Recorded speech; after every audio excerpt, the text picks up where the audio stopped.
καλώς ήρθατε στο κανάλι. Αυτό είναι το πρώτο μας βίντεο και μπορεί να μην είναι και το καλύτερο.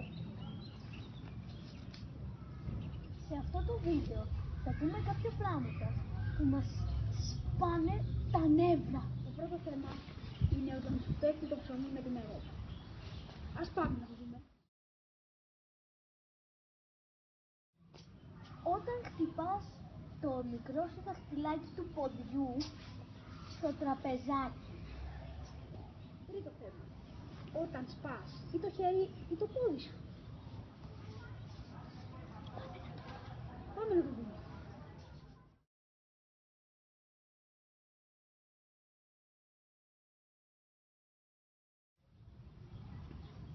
Όταν σου πέφτει νερό μέσα στο φαγητό σου.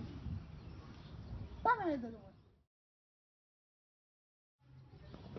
Γεια σας, είμαστε οι Kids Tubers και ευχαριστούμε που παρακολουθήσατε το βίντεο μας.